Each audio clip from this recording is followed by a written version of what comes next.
Hi guys, welcome to Rethinking. This video is going to be about the decolonization of our wealth, or our vision of wealth, or our goal of wealth or development, The reason I'm talking about this is because I remember looking at a lot of pro-African blogs, which I really like, and they were like showing this different kind of Africa that's not always shown. And I was like, yeah, that's so cool. And like they're showing, of course, big houses in Africa. They're showing like really westernized looking infrastructure, like as in like really like highways and lights at night and like all these things. And at first I was like, oh, that's good, yeah, because they need to know that not all of us, are poor and have flies in our faces and all this stuff. And then I was like, as always, like sometimes you gotta like be like, but why is this good? Like, why is this good that we're showing them, hey, look, we're just like you? I talked about that, of course, in my Decolonizing Your Self-Image video as well. But then I was just going on about it, as in like thinking about it, like how our development, like when we look at all these campaigns of Help Africa or development in Africa, change and progress in Africa, the progress and development is over here, right? And the vision is always to look westernized. The vision is to become an African Europe, basically. That's how I feel, right? Just with a different kind of people for now. Maybe that might change. And then I feel like, but that's not good. That's not healthy for us. That our idea of wealth and our idea of progress and development is geared towards other people and their way of living and what works best for them. Also taking into account that we live in totally different climates, basically, right? And of course, I know that people who do development also take that in consideration, but the idea that climate actually, it's not just how we build and how we live, but it's also our philosophy in life that affects us as well, what we need. For example, just in Europe, right?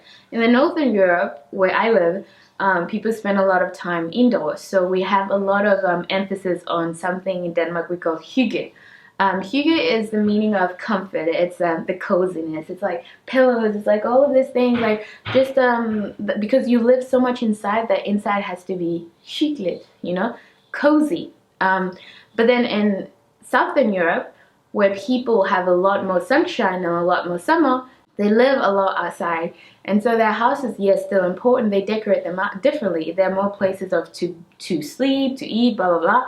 But they live outside. They spend most of their time outside, and also there are different kind of people. People in the south, I believe, also because of their climate, they're more chill, they're more down to earth, and they live according to that philosophy. The way they're more slow paced. Whereas people in the north are more, now I'm speaking mostly on the Nordic countries, maybe they're more like they're more speedy, Gonzalez kind of way of living.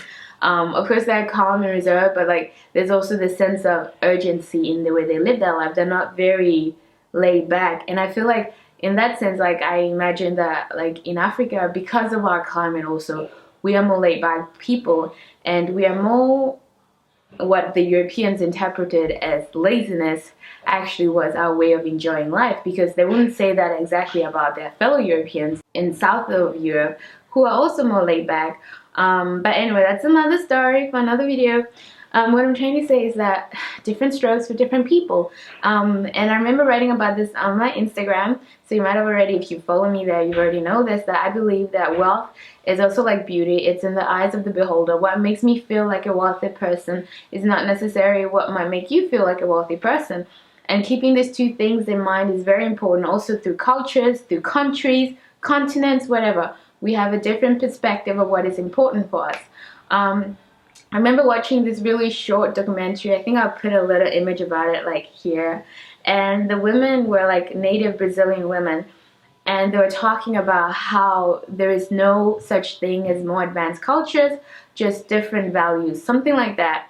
But it really touched me because I totally agree with that we're different people and we have different desires.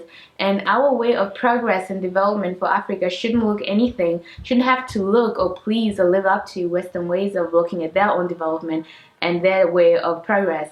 And to be quite fair, in recent years, we're also discovering that the Western way of development and progress hasn't been the most sustainable or healthiest way for the planet and the other people who also live here. So it might not be the right model for us anyway to imitate.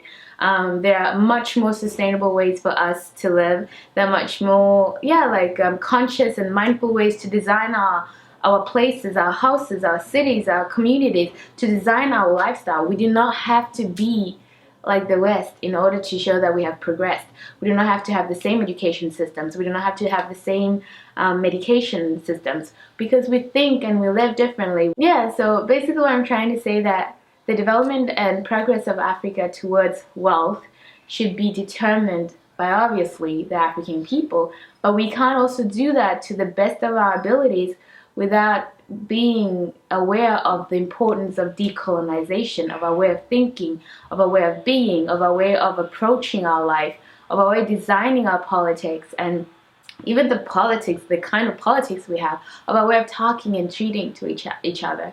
So that is an important part in how we also decolonize our worldview, and how we're going to create a new Africa, new societies, with our own mindset, with what benefits us most. I do not believe there's one way that fits everything and everybody. I believe strongly in that we are all very diverse, and we all see the world very differently, and we all contribute to the world very differently, and that once we give away our own uniqueness and our own diversity and our own power, then we're giving away our own purpose on this planet, which is not always the same as other people living in other places, in other climates, in other cultures. Anyway, I hope that that is a benefit, like just to get some ideas out there. And I feel like, yeah, more people are thinking like that, and they are changing their life. And of course, also in Africa, we're not all one person, we are different. But like, I'm loving that more African people are not afraid to show an alternative way of living, that is not as capitalistic motivated, that is more grounded and more spiritual. Because I feel like, and by spiritual I just mean like connection to each other, to the planet, to the earth, and the respect of it. I feel like that is beautiful, and I just want to encourage more people to make their own thoughts about that as well. Anyway, I'll see you in my next video. Bye guys. Some people think more fluidly, some people talk and express themselves more fluidly, and that is not a sign of less intellect. That is a sign of a different intellect.